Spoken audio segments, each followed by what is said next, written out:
Hello everybody, how are you all? Welcome all of you at Humanities Adda. This is me Kritika Khandelwal, your sociology educator. और आज हम समझने वाले हैं पूरा की पूरा चैप्टर नंबर 8 जिसका नाम है structural change. Book 1 Indian society के जितने चैप्टर्स सीबीएसई बोर्ड में पूछे जा रहे हैं सारे के सारे हम वन शॉट में कवर कर चुके हैं और आज हम अपनी बुक 2 स्टार्ट करने वाले हैं जिसका नाम है social change and development in India. और इसमें जो सबसे पहला चैप्टर यानी कि चैप्टर नंबर 8 स्ट्रक्चरल चेंज हमारे सिलेबस में डायरेक्टली मेंशन है। ठीक है, अब मैं इस बताती हूँ आपको कि इस चैप्टर में हम क्या क्या समझने वाले हैं। उससे पहले सबसे इंपॉर्टेंट बात, बहुत सारे बच्चे कांटेक्ट नहीं कर पाते हैं, मैसेज नहीं कर पाते हैं because they do not know कि मेरी ईमेल आईडी क्या है या फिर मेरा टेलीग्राम चैनल क्या है। टेलीग्राम चैनल को आपको ज्वाइन करना है। जितनी भी सारी इन्फॉर्मेशन होती है रिगार्डिंग हमारे एग्जाम्स, रिगार्डिंग हमारे चैप्टर्स कब कवर होंगे, ठीक है। और मेल आईडी जो आपको दी हुई है kritika.khandelwal@adda247.com, इस पे आप मुझे मेल कर सकते हैं कोई भी आपकी प्रॉब्लम हो। ठीक है, अब बात करते हैं इस चैप्टर में हम क्या क्या समझने वाले हैं। इस चैप्टर में हम ये समझने वाले हैं कैसे ब्रिटिशर्स ने इंडिया के पूरे की पूरे स्ट्रक्चर को चेंज कर दिया, पॉलिटिकल स्ट्रक्चर को चेंज किया, इकोनॉमिक स्ट्रक्चर को चेंज किया। और जब ब्रिटिशर्स चले गए, जब हमारा देश आज़ाद हो गया तो इंडिया ने किस तरह से इन चीज़ों को सही किया, ये सारी चीज़ें आज हम समझने वाले हैं। अब before starting we should know, we have to know what is the meaning of structural change. क्या होता है structural change? So structural change होता है जब पूरा की पूरा सोसाइटी का स्ट्रक्चर चेंज हो जाए। ठीक है, हम बात करें कि भाई जो पॉलिटिकल स्ट्रक्चर है वो चेंज हो गया, हम बात करें जो इकोनॉमिक स्ट्रक्चर है वो चेंज हो गया, हम बात करें एजुकेशनल सिस्टम है वो चेंज हो गया। ठीक है, यानी कि पूरा वे ऑफ लाइफ है चेंज हो गया। फॉर एग्जाम्पल जैसे इंडस्ट्रियलाइजेशन हुआ था, इंडस्ट्रीज आई थी, एग्रीकल्चर को पूरी तरह से हटा दिया गया और इंडस्ट्रीज डोमिनेट करने लगी, यानी कि अब हमारी सोसाइटी के स्ट्रक्चर में चेंज हो गया। ठीक है, structural change refers to a fundamental and long term transformation. ठीक है, पहली बात तो ये लॉन्ग टर्म ट्रांसफॉर्मेशन होता है और सोसाइटी का फाउंडेशन ही चेंज हो जाता है कि जो बेसिक स्ट्रक्चर है किस तरह से बदलाव आते हैं। सबसे पहले तो कैसे लोग अपनी लाइवलीहुड को अर्न करते हैं। जैसे हम बात करें एग्रीकल्चर में लोग खेती बाड़ी करके अपना खर्चा चलाते थे, ठीक है, लेकिन इंडस्ट्रीज आने लगी तो लोग इंडस्ट्रीज के थ्रू कमाने लगे, उनके थ्रू उसकी अर्निंग होने लगी। ठीक है, उसके बाद वेयर दे लिव, लोगों का रहने की जो जगह है वो भी चेंज हो जाती है। पहले लोग गांव में रहते थे, अब लोग शहरों में रहने लगे।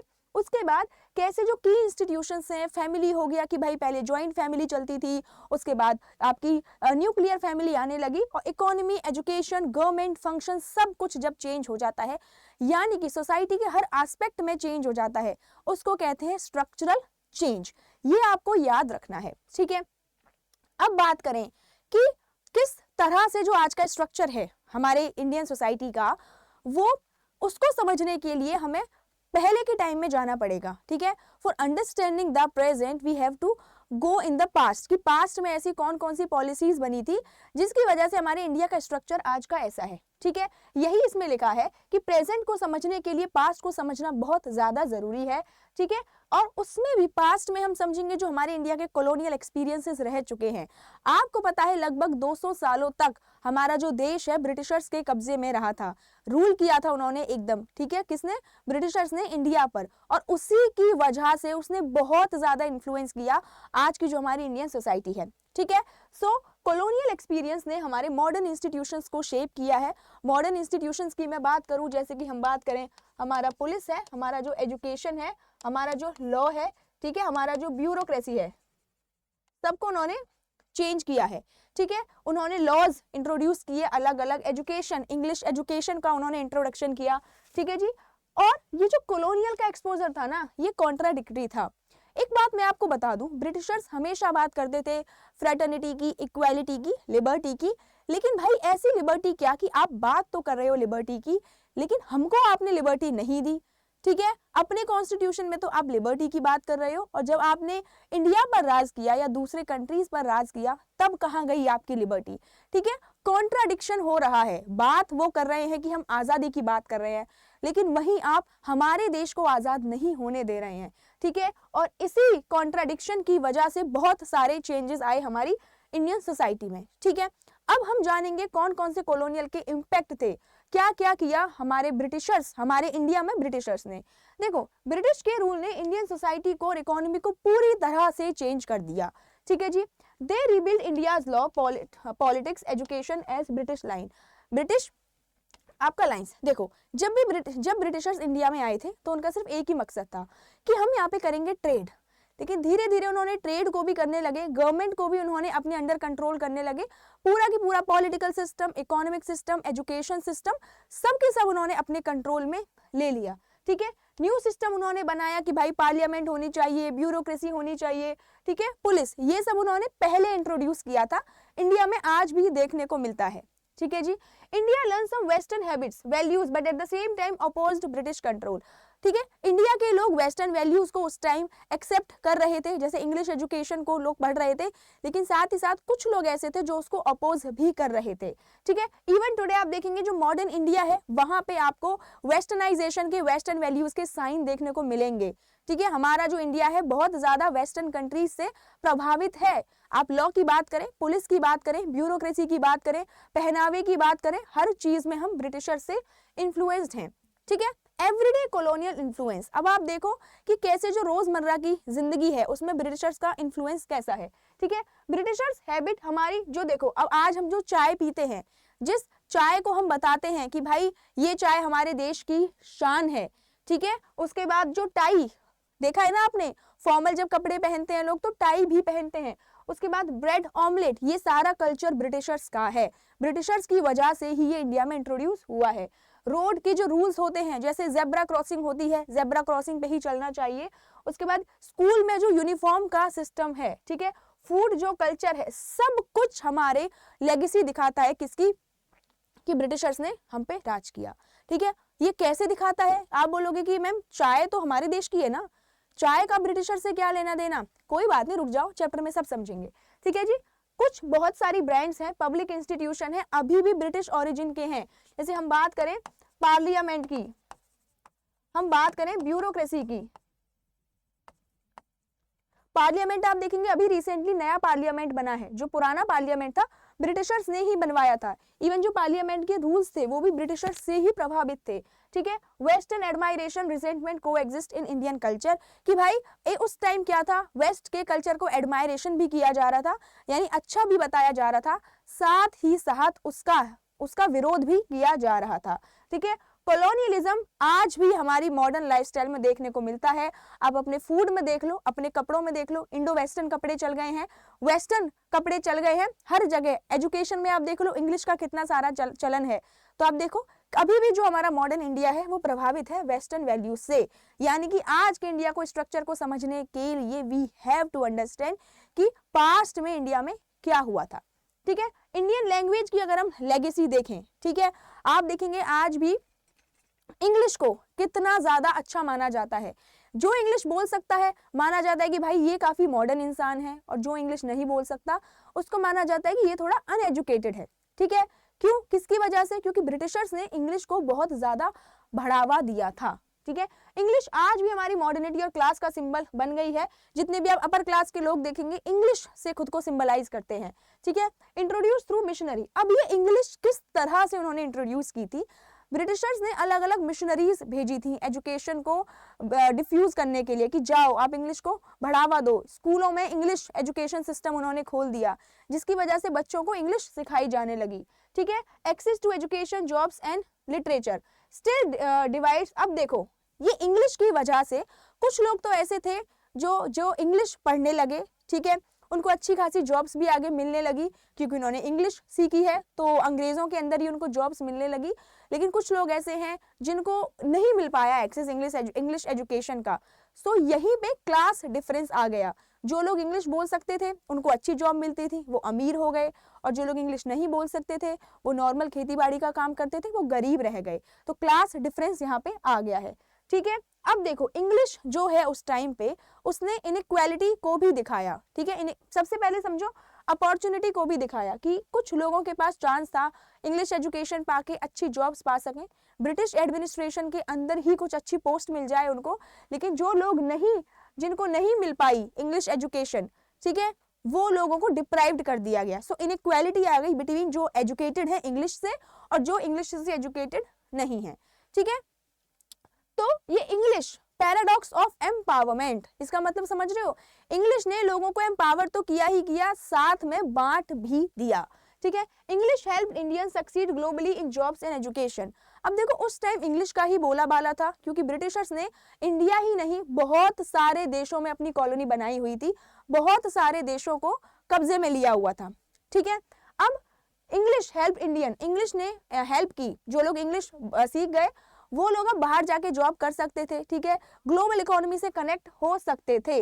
बिल्ट इंडिया प्रेजेंस, इससे क्या हुआ कि आईटी सेक्टर में लोग जाने लगे क्योंकि वो इंग्लिश जानते थे, ठीक है। और created a strong tradition of English writing, Indian writing in English. अब ये जो लोग इंग्लिश से एजुकेशन प्राप्त करने लगे, इंग्लिश जो पढ़ने लगे, उन्होंने फिर अच्छी अच्छी लिटरेचर भी लिखी इंग्लिश में, ठीक है जी।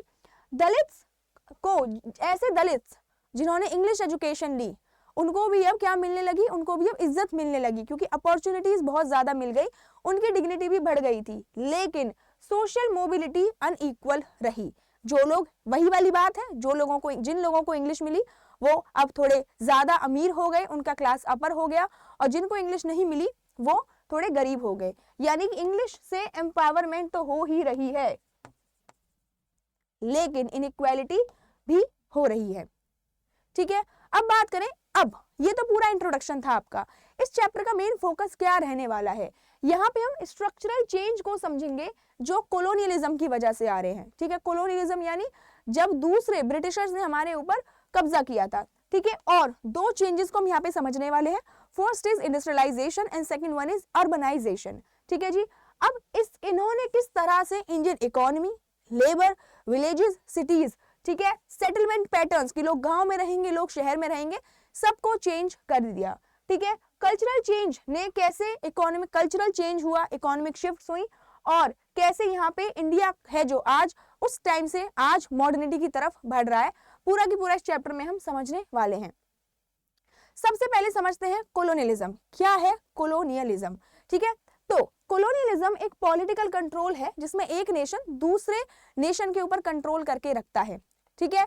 मतलब अब सारे डिसीजन एक नेशन दूसरे नेशन के लेगा। फॉर एग्जांपल, जब ब्रिटिशर्स ने इंडिया को अपनी कॉलोनी बनाया था तो इंडिया के डिसीजंस अब इंडियंस पर नहीं थे, ठीक है। इंडिया में जो रूल कर रहा था उनको हटा दिया गया, सारा रूल अब कौन करेंगे, ब्रिटिशर्स ही करेंगे, और इंडिया के लोगों के लिए भी ब्रिटिशर्स ही डिसीजन लेंगे, ठीक है जी। वेस्टर्न कॉलोनाइजेशन ग्लोबल था, कैपिटलिस्ट था इन नेचर में। ऐसा नहीं है कि जो वेस्टर्न कंट्रीज हैं यानी कि ब्रिटिशर्स हैं, उन्होंने सिर्फ इंडिया को अपनी कॉलोनी बनाया, नहीं, बहुत सारे देश थे जो कॉलोनी बने। सो ये ग्लोबल था। ग्लोबल का मतलब पूरे विश्व में, पूरे ग्लोबल लेवल पे कॉलोनी बनाया गया अलग अलग देशों को, और ये कैपिटलिस्ट था नेचर में। What is the meaning of capitalist? Capitalist मतलब जो भी लोग कब्जा कर रहे थे, जब ब्रिटिशर्स ने इंडिया पर कब्जा किया था, एक ही मकसद था उनका, वो था प्रॉफिट कमाना, सिर्फ पैसा लूट कर जाना, ठीक है जी। India experience successive rulers but British ruler was unique.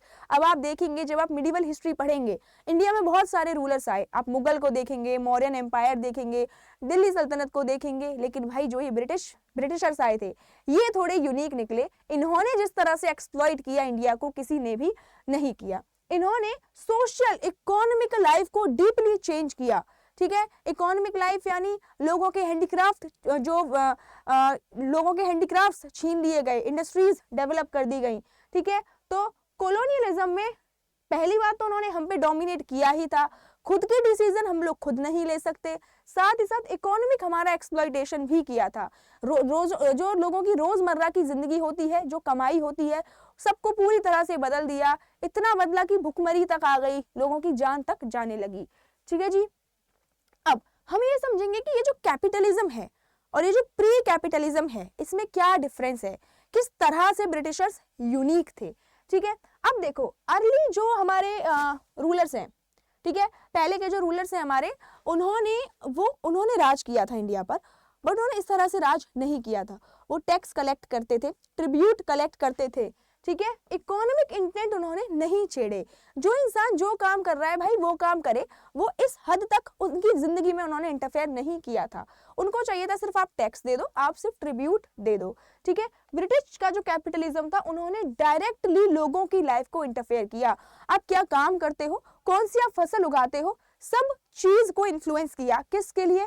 सिर्फ अपने फायदे के लिए, ठीक है। लैंड तक को उन्होंने अल्टर्ड कर दिया। आप देखो, जिस जमीन पर लोग काम करते हैं, जो उनकी खुद की जमीन है, ठीक है, क्रॉप्स किस तरह की वो खेती करते हैं, ट्रेड किस तरह का वो बिजनेस करते हैं, और मैन्युफैक्चरिंग सेक्टर, सबको उन्होंने चेंज कर दिया। उन्होंने क्या किया? प्रॉपर्टी राइट्स तक रिस्ट्रक्चर्ड कर दिए, ठीक है। प्रॉपर्टी राइट्स पे आप देखेंगे कि जो हमारे ये है ब्रिटिशर्स, इन्होंने लोगों से बोला कि आप क्रॉप्स को कैसे देखो, उन्होंने बोला कि आप उगाओ अब कैश क्रॉप्स। देखो, पहले जो इंडियन इकोनॉमी थी वो सबसिस्टेंस थी। सबसिस्टेंस का मतलब जो वो खाना खाते थे उसी तरह की वो खेती उगाते थे। फॉर एग्जाम्पल, वो पटेटो या टमाटो या कॉलीफ्लावर खाते हैं तो उसी को वो उगाते थे। लेकिन हमारे जो अंग्रेज हैं, हमारे जो ब्रिटिशर्स हैं, जब वो आते हैं तो क्या कहते हैं? नहीं, आप कैश क्रॉप्स उगाओ। कैश क्रॉप्स ऐसी क्रॉप्स होती हैं जिनको बेचा जा सकता है, जैसे इंडिगो हो गया, कॉटन हो गया, ठीक है, टी प्लांटेशन हो गया, ऐसी चीजों को आप उगाओ। मतलब आप देख रहे हो कि जो इंसान खुद के खाने के लिए चीजों को उगा रहा है, उसको हटा के वो चीजों को उगाएगा जिनसे वो पैसा कमा सके। और वो पैसा नहीं कमाएगा, कौन पैसा कमाएंगे? ब्रिटिशर्स पैसा कमाएंगे, ठीक है। उन्होंने भाई एवरीडे लाइफ को, रूरल की जो पूरी की पूरी लाइफ थी गांव की, सबको उन्होंने चेंज कर दिया। फूड, पहले लोग फूड क्रॉप्स उगाते थे, सिर्फ वही क्रॉप उगाते थे जो उनके खाने के काम आती थी। अब क्या किया? कैश क्रॉप्स उगाओ, ऐसी क्रॉप्स उगाओ जिनको हम बेच सकें। कौन बेचेगा? ब्रिटिशर्स बेचेंगे। कम दामों में वो उन क्रॉप्स को खरीद लेंगे विलेजर्स से, ठीक है, लेकिन बेचेंगे उसको बहुत हाई प्राइस में, ठीक है। अब आप देखेंगे कि जो कैश क्रॉप है, कैश क्रॉप है वो ज्यादा हो जाएगी रेदर देन फूड क्रॉप, ठीक है। आप रबर उगवा लो, आप कॉटन उगवा लो, आप इंडिगो उगवा लो, ये चीज, लेकिन भाई खाने के लिए भी तो चाहिए ना किसान को कुछ।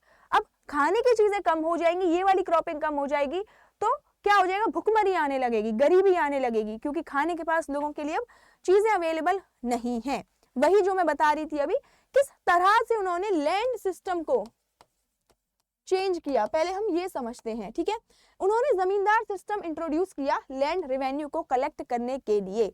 देखो, अब ब्रिटिशर्स को चाहिए था कि वो फार्मर्स से या पेजेंट से टैक्स को कलेक्ट कर सके। डायरेक्टली तो वो कलेक्ट कर नहीं सकते, क्योंकि वो किसानों को उतने अच्छे से जानते नहीं हैं, ठीक है। उन्होंने बीच में हायर किया जमींदार को, यानी जो जिसको हम दलाल बोलते हैं, जिसको हम मीडिएटर बोलते हैं। उन्होंने जमींदार को हायर किया और जमींदार से बोला, जाओ आपको इतना टैक्स कलेक्ट करना ही करना है। फॉर एग्जाम्पल बोल दिया कि भाई 2000 रुपए का टैक्स कलेक्ट करना ही करना है। अब एक बात बताओ, हो सकता है किसी सीजन में कोई नेचुरल कैलामिटीज आ जाए, बाढ़ आ जाए, बारिश तेज हो जाए, किसान की पूरी फसल खराब हो जाएगी, लेकिन यहाँ पे जो जमींदार है उसे बिल्कुल भी छूट नहीं देता था कि आपको टैक्स देना ही देना है। पहले तो एक बात बताओ, फूड क्रॉप्स आप उगाने नहीं दे रहे हो, भाई बेचारे के पास कुछ खाने के लिए नहीं है, ठीक है। उसके बाद आप कह रहे हो कि टैक्स दो, ठीक है, वो भी किस वजह से? जो चीज उनके साथ नेचुरली हुई है, उनकी वजह से नहीं हुई है, तो आप टैक्स भी ले रहे हो। इसमें किसान एकदम गरीब हो जाएगा, एकदम वो हंगर में, उसकी पॉवर्टी में वो चला जाएगा, ठीक है। मैंने वही बताया, देखो कैश क्रॉप जैसे Indigo, cotton, T replaced food crops, food crops को हटा दिया गया।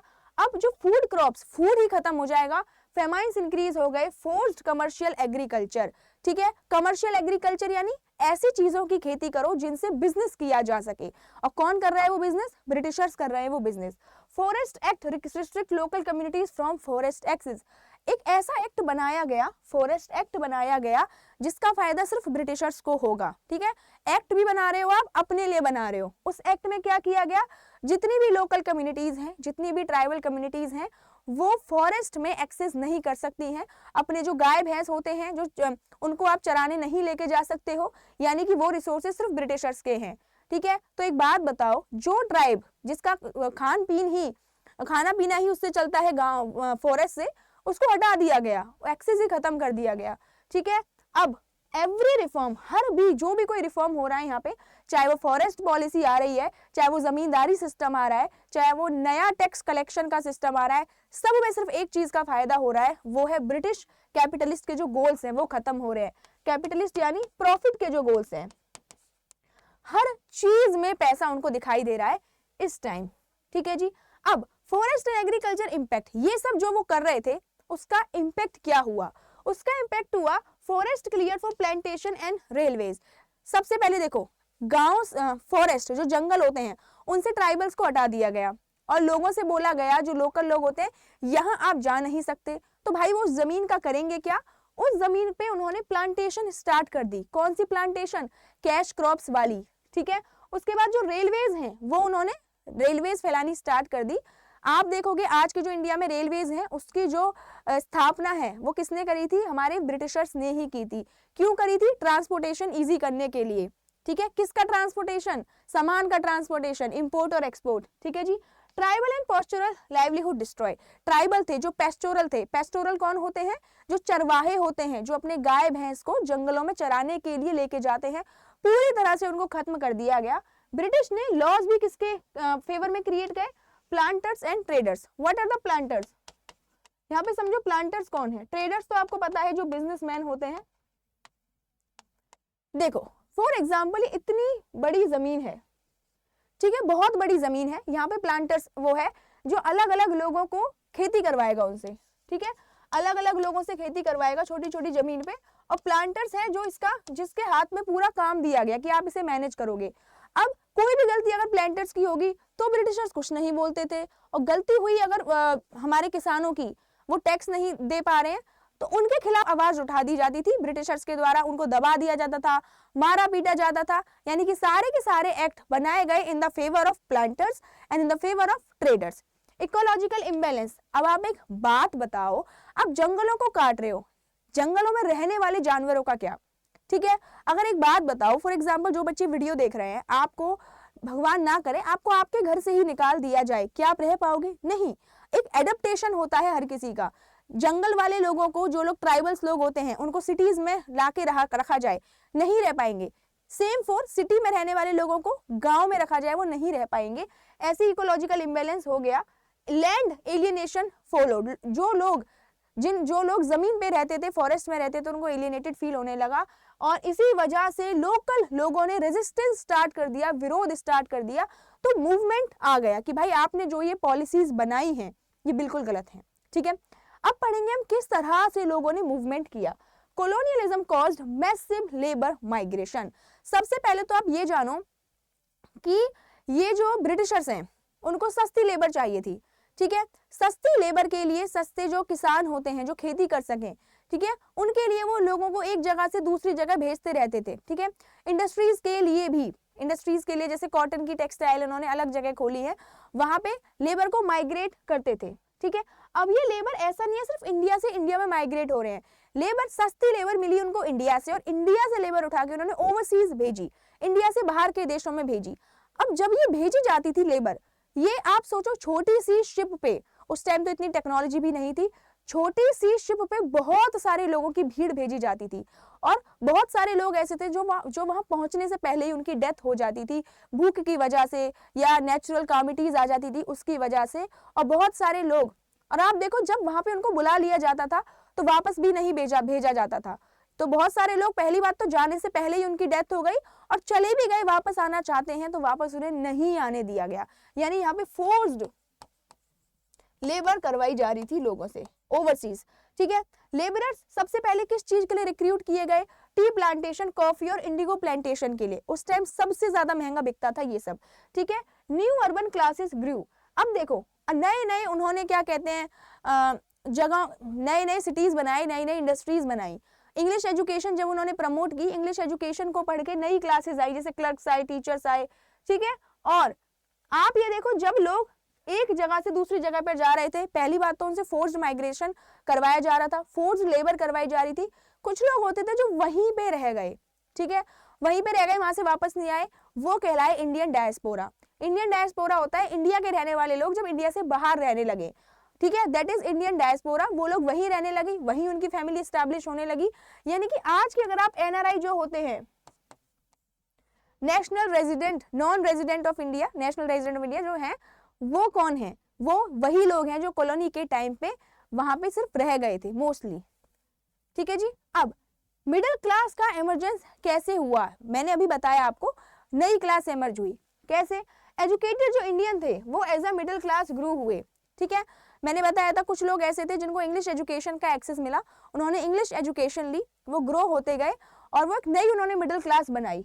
ठीक है, अब ये जो नई मिडिल क्लास है कैलकाटा और Madras, concentrated in cities like Calcutta and Madras, ये जो नई मिडिल क्लास है कैलकाटा और मद्रास में रहने लगी क्योंकि वहां से ही एडमिनिस्ट्रेशन चलता था इंडिया का और ब्रिटिशर्स को जरूरत थी ऐसे लोगों की जो इस एडमिनिस्ट्रेशन में हेल्प कर सके। तो सबसे पहले उन्हीं लोगों को रिक्रूट किया जाएगा जिन्होंने इंग्लिश एजुकेशन प्राप्त की है। ठीक है, ये मिडिल क्लास में क्लर्क हैं, लॉयर्स हैं, प्रोफेशनल्स हैं। ठीक है, अब इन्होंने नई सोशल वैल्यूज और एस्पिरेशंस पैदा की। इन लोगों ने क्या किया, इंग्लिश एजुकेशन लेके ही अंग्रेजों के खिलाफ आवाज उठाई। ठीक है जी, और की रोल निभाया उन्होंने कैसे इंडिया के नेशनलिस्ट मूवमेंट को जगाया जाए, यानी यही लोग इंग्लिश एजुकेशन लेके इंग्लिश के खिलाफ ही आवाज उठा के, ब्रिटिशर्स के खिलाफ आवाज उठा के देश को एकजुट किया। ठीक है, अब ये इंडियन डायस्पोरा का ओरिजिन कैसे हुआ, अभी बताया मैंने आपको कि वर्कर्स को भेजा गया, जैसे मॉरिशस हो गया, फिजी हो गया, अफ्रीका हो गया, कैरिबियन हो गया, यहाँ सब भेजा गया इंडिया के लोगों को। ठीक है, बहुत सारे लोग मर जाते थे, बहुत कम वापस लौट के आते थे, जिससे लार्ज इंडियन जो कम्युनिटीज हैं वो अब्रॉड में ही रह गई। और उन्होंने, ऐसा नहीं है कि अब्रॉड जाके वो अपने कल्चर को भूल गई, नहीं, अपने कल्चर को पूरी तरह से उन्होंने फॉलो किया। आज के जो बहुत सारे एनआरआई हैं उनकी रूट्स आप देखेंगे, जब कॉलोनियल टाइम में उनकी जो पहली जनरेशन थी वो लेबर थी जिनको माइग्रेट कराया गया था काम करने के लिए। ठीक है जी, अब हम समझेंगे कि कैपिटलिज्म क्या है। मैं तब से बोल रही हूँ कि जो ब्रिटिशर्स हैं उन्होंने कैपिटलिज्म के लिए सब कुछ किया, प्रॉफिट के लिए सब कुछ किया। What is capitalism? कैपिटलिज्म का मतलब होता है private ownership and profit motive. जो रिसोर्सेज होते हैं, जैसे कि हम बात करें लैंड की बात करें, लेबर की बात करें, टेक्नोलॉजी की बात करें, मशीनरी की बात करें, फैक्ट्री की बात करें, सब की प्राइवेट ओनरशिप होगी। कुछ लोग होंगे जिनके पास सबको वो कंट्रोल करके रखेंगे। ठीक है जी, और जिनका एक ही मोटिव होगा कि भाई हमें कमाना है प्रॉफिट। ठीक है, फ्यूल्ड बाय टेक्नोलॉजी, यहाँ पे टेक्नोलॉजी का यूज किया जाता है, एंड मार्केट एक्सपेंशन, किस तरह से अपना सामान मार्केट में बेचा जाए, मार्केट को बढ़ाया जाए।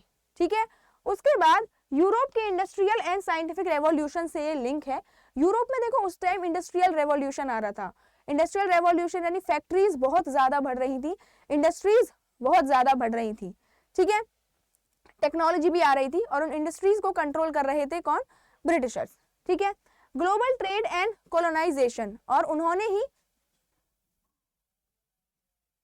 बुक है ये, हाँ चलेगी 2 घंटे।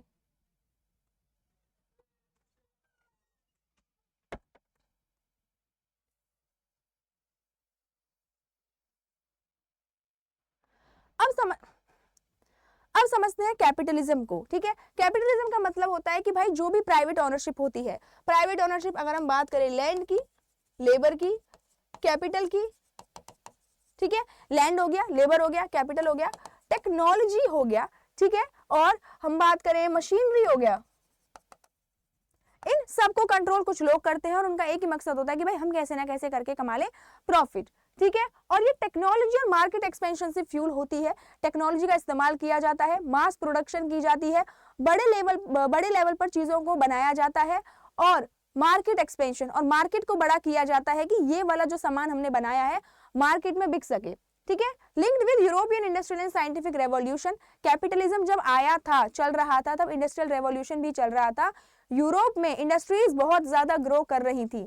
ठीक है, और इसी से ही जो प्रॉफिट माइंडसेट के लोग हैं वो इंडस्ट्रीज से प्रॉफिट कमा रहे थे। ठीक है, encourage global trade and colonisation, ये जो कैपिटलिज्म है ये ग्लोबल ट्रेड को एनकरेज करता है कि सिर्फ हम अपने देश में ही अपना मार्केट ना बनाएं, पूरे वर्ल्ड को अपना मार्केट बना ले।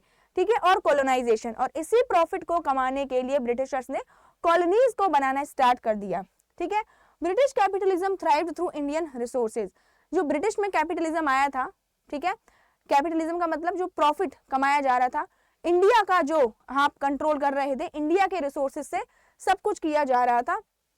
कैसे? देखो, कॉलोनियलिज्म और कैपिटलिज्म को अगर हम समझे, कॉलोनियलिज्म का मतलब क्या था कि ग्लोबल जो कैपिटलिज्म है, यानी कि पूरे वर्ल्ड से पैसा कमाया जाए, किसके जरिए? कॉलोनियलिज्म के जरिए, यानी कि हम अपने देश से कुछ नहीं करेंगे, दूसरे के देश को हम क्या बना लेंगे? कॉलोनी बना लेंगे। ठीक है। अब आप देखो सबसे जो इंपॉर्टेंट बात है, बहुत ही मतलब ऐसी बात है कि आप समझो इंडिया से रॉ मटेरियल लिया जाता था, ठीक है। जैसे कि कोई भी रॉ मटेरियल, सामान को बनाने के लिए बहुत सारे रॉ मटेरियल चाहिए होते हैं। जैसे कि अगर टेक्सटाइल कपड़ों को बनाना है तो कॉटन चाहिए, थ्रेड चाहिए, फैब्रिक चाहिए, ठीक है, इन सिल्क चाहिए। इंडिया से ही आप रॉ मटेरियल ले रहे हो, ब्रिटिश में आप ब्रिटेन में, ठीक है, फिनिश्ड गुड्स बना रहे हो। इंडिया से रॉ मटेरियल उठाया जाएगा, ठीक है, रॉ मटेरियल उठा के ब्रिटेन में भेजा जाएगा, ब्रिटेन से फिनिश्ड गुड बनके वापस से इंडिया में बेचा जाएगा, इंडिया में और दूसरे देशों में बेचा जाएगा, ठीक है। चलो दूसरे देशों में तो आप बेच रहे हो, वो वाली बात ठीक है। ये क्या तरीका हुआ कि आप इंडिया से ही रॉ मटेरियल ले रहे हो और दूसरे देश से आप इंडिया से रॉ मटेरियल आप सस्ते में ले रहे हो। अब ये देखो, जो रॉ मटेरियल है कम प्राइस में आपने लिया, ठीक है, उसके बाद जो फिनिश्ड गुड्स है, तैयार हुआ सामान आपने महंगा, ये आपने महंगा खरीदा, ठीक है, और उसके बाद आपने उससे भी महंगा बेचा इंडिया के देशों, इंडिया में या दूसरे देशों में। इंडिया को क्या फायदा हुआ? रॉ मटेरियल भी इंडिया दे तो बना भी तो इंडिया खुद सकता है ना, लेकिन नहीं, उन्होंने बहुत तरीके से इस काम को किया। अब लोकल आर्टिसन इंडस्ट्रीज डिक्लाइन हो गई, क्यों? क्योंकि आप ये देखो, महंगा तो था ये सामान, लेकिन आप आर्टिसंस जो देखेंगे, जो लोग हैंडीक्राफ्ट्स करते थे, जो लोग हाथों से सामान बनाते थे, उनके कंपैरिजन में ये चीज सस्ती थी। मशीनों से जब भी बड़े अमाउंट में कोई भी चीज बनाई जाती है तो कॉस्ट, लागत कम हो जाती है, ठीक है, तो उन्होंने यही फायदा उठाया। अब लोग सस्ती चीजें खरीदने लगे इंडिया में भी, ठीक है, क्योंकि लोगों के पास पहले से ही पैसा नहीं है। तो ब्रिटिशर्स जो लोकल आर्टिसंस हैं और जो लोकल इंडस्ट्रीज थी, छोटी मोटे जो हैंडीक्राफ्ट इंडस्ट्रीज थी, वो पूरी तरह से डिक्लाइन हो गई। इंडिया बन गया मार्केट ब्रिटिश प्रोडक्ट्स का, ऐसे प्रोडक्ट्स जिनका रॉ मटेरियल इंडिया से लिया जाएगा, बन के आएगा वो ब्रिटेन से, ठीक है। Unequal exchange kept India economically dependent. अभी जो अनइक्वल एक्सचेंज हो रहा है, अनइक्वल एक्सचेंज का मतलब आप सस्ता रॉ मटेरियल खरीद रहे हो, महंगा सामान आप बेच रहे हो, क्या हो गया? अनइक्वल एक्सचेंज हो गया, और इससे इंडिया इकोनॉमिकली डिपेंडेंट हो गया। किस पे? ब्रिटेन पर ही, क्योंकि जो सामान है, सस्ता सामान, वो ब्रिटेन से आने लगा। आप समझ पा रहे हो मैं सस्ता क्यों कह रही हूँ? सस्ता कंपैरिजन में जो हैंडीक्राफ्ट्स, हाथों से जो सामान बनता था, ठीक है, रॉ मटेरियल से वो महंगा था, ठीक है। अब कैसे हमारा जो है नेशन स्टेट बना, क्या होता है नेशन स्टेट? अब हम इस वाले कंसेप्ट को समझने वाले हैं। नेशन स्टेट एक ऐसा सिस्टम है जहाँ पे कंट्री के फिक्स बॉर्डर्स होते हैं, उसकी खुद इंडिपेंडेंट गवर्नमेंट होती है। जैसे अगर हम बात करें इंडिया की फिक्स टेरिटरी है, प्रॉपर इंडिया के पास जगह है, बॉर्डर से अगर आप बाहर चले जाते हो तो आप दूसरे देश में चले जाओगे, और प्रॉपर हमारे पास गवर्नमेंट है, ठीक है। ये जो आइडिया है पहले यूरोप में डेवलप हुआ था, पहले इंडिया के पास भी ये आइडिया नहीं था। आप देखेंगे पहले इंडिया बहुत, भारत में आप देखेंगे जो बांग्लादेश है वो भी आता था, पाकिस्तान है वो भी आता था, ठीक है। बाद में इंडिया एक नेशन स्टेट बना, और पहले ये जो आइडिया है वो यूरोप में डेवलप हुआ था, ठीक है। अब ये नेशन स्टेट क्या होता है? नेशन स्टेट में सबसे पहले तो सारे जो लोग हैं खुद को एक नेशन से डिराइव करते हैं, हम इस नेशन के हैं, हम इस देश के लोग हैं, ठीक है। रूल्ड बाय एक नेशनल गवर्नमेंट होती है, यानी कि अलग अलग गवर्नमेंट नहीं होती है वहां पे, ठीक है। और ये डेमोक्रेसी, इक्वालिटी, पीपल के राइट की यहाँ पे बात होती है, ठीक है। लेकिन ये आइडिया है ना, ये आइडिया मैच नहीं हो रहा था कॉलोनियल रूल से। हमारी खुद की गवर्नमेंट नहीं थी, खुद का हम पर कंट्रोल नहीं था, हम लोग खुद के ही डिसीजन नहीं ले सकते थे, ठीक है। ब्रिटेन ने अपना जो नेशन स्टेट का आइडिया है अपने घर पे तो फॉलो किया उन्होंने, अपने यहाँ तो खुद को तो उन्होंने नेशन स्टेट बना दिया, खुद के देश को, लेकिन इंडिया में उन्होंने पूरा कंट्रोल बनाए रखा, ठीक है। But rule India as a colony, not giving Indians equal right. लेकिन इंडिया को आपने इक्वल राइट नहीं दिए, इंडिया को बनाया आपने कॉलोनी। कॉलोनी का मतलब आपने उसमें राज करना स्टार्ट कर दिया। So, nation state ideas went against colonialism, help shape Indian nationalism. अभी जो नेशन स्टेट के आइडियाज थे वो बिल्कुल मैच नहीं कर रहे थे। इंडिया को बनाया हुआ है कॉलोनी, आप फॉलो कर रहे हो नेशन स्टेट को, इसी की वजह से लोगों में एक आग आने लगी कि हमें अपना नेशन खुद बनाना है, ठीक है। अब कैसे जो नेशनलिज्म है और कॉलोनियलिज्म है कैसे कन्फ्लिक्ट कर रहे थे? नेशनलिज्म का मतलब है कि लोग खुद पर खुद रूल करेंगे, खुद उनका मार्केट होगा, ये नहीं है आप रॉ मटेरियल लो कहीं और बेच दो, ठीक है।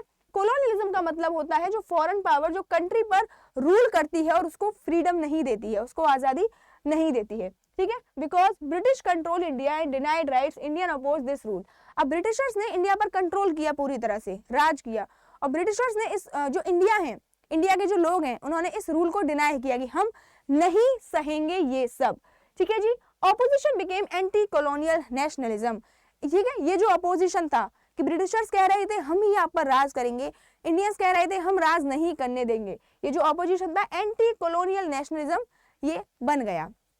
ठीक है जी, इंडिया के जो लीडर्स हैं बिल्कुल इंडिपेंडेंस के लिए उन्होंने लड़ाई लड़ी, इक्वालिटी कि भाई हम सब इक्वल हैं, ठीक है, चाहे आप की सरकार हो, कॉमन लोग हो, सब इक्वल हैं, ठीक है, राइट्स की बात करी। और इस नेशनलिज्म ने, नेशनलिज्म का मतलब हमें अपना राज खुद पर खुद करना है, खुद के डिसीजन खुद लेने हैं। इसने हेल्प किया लोगों को यूनाइट करने के लिए, अलग अलग जगह के लोग इंडिया से यूनाइट हुए, अपने लिए उन्होंने आवाज उठाई, चाहे वो अलग लैंग्वेज के हैं, अलग रिलीजन के हैं, एक नेशन में उन्होंने बोला हम एक ही नेशन बनेंगे, आप हम पर राज नहीं करोगे। इंडिया का जो नेशनलिज्म है वो कैसे ग्रू हुआ, कैसे लोग इकट्ठा हुए, कैसे लोगों ने बोला हमें खुद पर ही राज करना है। परेशान हो गए थे लोग अंग्रेजों के, जो ब्रिटिशर्स हैं उनके रूल से, ठीक है। इंडिया का जो नेशनलिज्म है ब्रिटिश के रूल का रिस्पॉन्स है, इस तरह से उन्होंने हम पे रूल किया कि लोग अब सह ना सके। जो आप देखेंगे बाल गंगाधर तिलक है हमारे, महात्मा गांधी है, उन्होंने स्वराज की मांग की, स्वराज यानी खुद का राज, हमें खुद पर खुद राज करना है। नेशनलिज्म हमारा सिर्फ पॉलिटिकल फ्रीडम नहीं, इकोनॉमिक फ्रीडम भी है।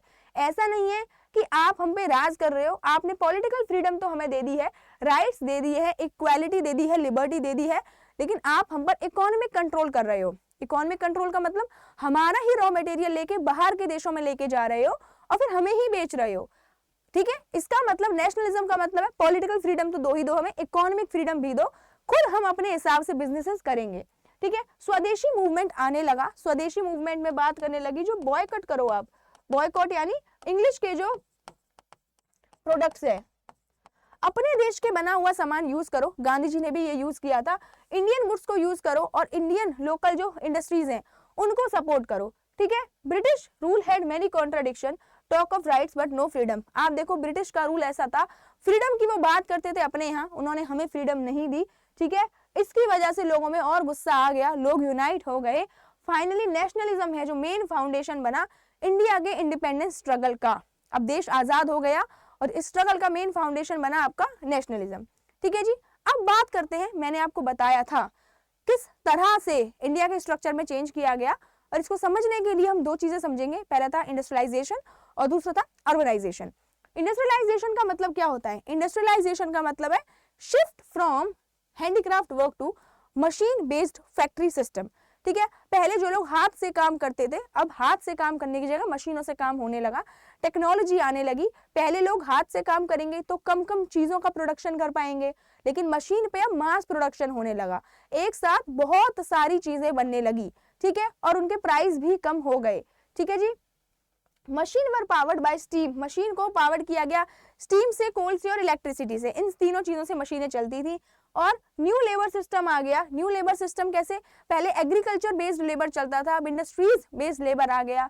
अब एक बात बताओ, इंडस्ट्रीज हैं जो गांव से थोड़ी सी दूर जाके लगाई जाएंगी और लोग अब गांव से शहरों की तरफ आने लगेंगे, ठीक है। या हम समझे इंडस्ट्रीज हैं जो गांव से थोड़ी दूर लगाई जाएंगी और जब लोग उस जगह पे जाने लगेंगे वहीं पे सिटी डेवलप हो जाएगा। सिटी पहले डेवलप नहीं हुआ था, जहां इंडस्ट्री बसने लगी, लोग आके रहने लगे, तभी हमारा सिटी है उसका डेवलपमेंट होने लगा, ठीक है। ब्रिटेन फर्स्ट कंट्री था जो इंडस्ट्रियलाइज हुआ था 18th सेंचुरी में। सबसे ज्यादा इंडस्ट्रीज, सबसे ज्यादा मास प्रोडक्शन यहीं पे पहले हुआ था, ठीक है। उसकी वजह से इकोनॉमिक ग्रोथ और मेजर सोशल चेंज हुआ था वहां पे भी और इंडिया में भी। इंडिया में क्यों? इंडिया में राज कर रहा था वो, ठीक है जी। अब अर्बनाइजेशन और इंडस्ट्रियलाइजेशन का क्या लिंक है? सबसे पहले तो आप समझोगे आइजेशन क्या होता है। आइजेशन होता है प्रोसेस, इंडस्ट्रीज का आना, और अर्बनाइजेशन है गांव से लोगों का शहरों की तरफ आना। अब जब इंडस्ट्रीज आएंगी तो लोग गांव से शहरों की तरफ भी आएंगे, काम करने के लिए उनको आना पड़ेगा, ठीक है। Urban growth, industrialisation led to urban growth. अब जैसे कि जैसे लोग इंडस्ट्रीज आने लगेंगी, लोग शहरों में आने लगेंगे, तो उनके लिए लॉज भी बनने लगेंगे। आसपास वहां पे आप देखेंगे हॉस्पिटल भी बनने लगेंगे कि कोई बीमार हो जाए, स्कूल्स भी खुलने लगेंगे, यानी कि उस जगह और सारी फैसिलिटीज डेवलप हो जाएंगी। सिटी भी बन गया है, फैसिलिटीज भी आ गई हैं, अर्बन ग्रोथ अब वहां पे होने लगेगी, ठीक है। People move from villages to factory towns, अब लोग गांव से शहरों की तरफ जाने लगे क्योंकि अपॉर्चुनिटी भी ज्यादा है, फैसिलिटीज भी ज्यादा है, ठीक है। British cities expanded rapidly in the 1800। Britain की अगर आप सिटीज को देखोगे, क्योंकि उस टाइम इंडस्ट्रियलाइजेशन बहुत ज्यादा चल रहा था, बहुत ज्यादा एक्सपेंड हुए, लंदन है इंडस्ट्रियल एंड फाइनेंशियल हब बन गया। कैसे बना? आप देखोगे जब इंडिया में ब्रिटिशर्स राज कर रहे थे तो ये सारा काम मैनेज होता था लंदन से, ठीक है। सारा एडमिनिस्ट्रेशन, सारा फाइनेंशियल जो सिस्टम है, सब कुछ मैनेज होता था लंदन से। तो लंदन आपका बन गया फाइनेंशियल हब।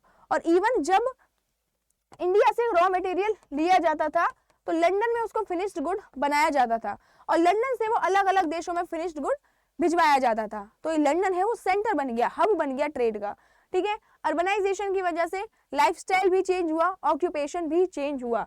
लाइफस्टाइल कैसे चेंज हुआ कि पहले लोग गांव में रहते थे, अपनी ज्वाइंट फैमिली के साथ रहते थे, अब लोग शहरों की तरफ आ गए, न्यूक्लियर फैमिली बनने लगेंगी, ठीक है। और ऑक्यूपेशन भी चेंज हो गए। देखेंगे आप 1800 में लगभग 20% से कम लोग ब्रिटिश टाउन में रहते थे।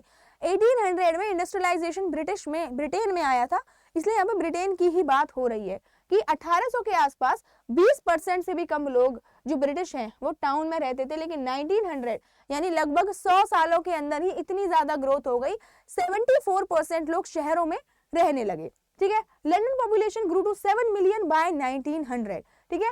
लंदन की जो पॉपुलेशन है वो भी बढ़ गई, 7 मिलियन के आसपास हो गई, क्योंकि गांव से लोग शहरों की तरफ जा रहे हैं। वर्ल्ड का लार्जेस्ट इंडस्ट्रियल सिटी बन गया लंदन। मैंने बताया अभी आपको क्यों, लंदन को एक हब बना दिया गया। सारा रॉ मटेरियल लंदन में भेजा जाएगा और लंदन से ही सारा रॉ मटेरियल फिर पूरा एक्सपोर्ट किया जाएगा। एक्सपोर्ट और इंपोर्ट का हब बन गया आपका लंदन, ठीक है। Model for capitalist urbanisation world wide. और इसी लंदन का जो मॉडल है, ठीक है, इसी मॉडल को माना गया कि आइडियल मॉडल है। अगर कैपिटलिस्ट को मॉडल अगर आगे बनाना है, आगे चलाना है, तो लंदन के बेसिस पे भी चलाना पड़ेगा, ठीक है। और देखेंगे आप इसी से ब्रिटिश की जो इंडस्ट्री है उसकी सक्सेस आपको दिखाई देती है, किस तरह से ब्रिटेन ने अपना दिमाग लगाया, ठीक है। अगर आप इंडिया के पैटर्न को देखेंगे, डी इंडस्ट्रियलाइजेशन। अब आप देखो एक बात, गजब की बात आप यहाँ पे ये देखोगे, ब्रिटेन में तो हो रहा है इंडस्ट्रियलाइजेशन, सेम टाइम पे इंडिया में हो रहा है डी इंडस्ट्रियलाइजेशन। ऐसा कैसे हो सकता है? देखो समझो, ये जो ब्रिटेन है, थोड़ी सी मैं राइटिंग सही कर लेती हूँ अपनी, ये जो ब्रिटेन है, इंडिया हम लेते हैं, इंडिया से रॉ मटेरियल कहां ले जाया जाएगा? ये ले जाया जाएगा ब्रिटेन में, ठीक है।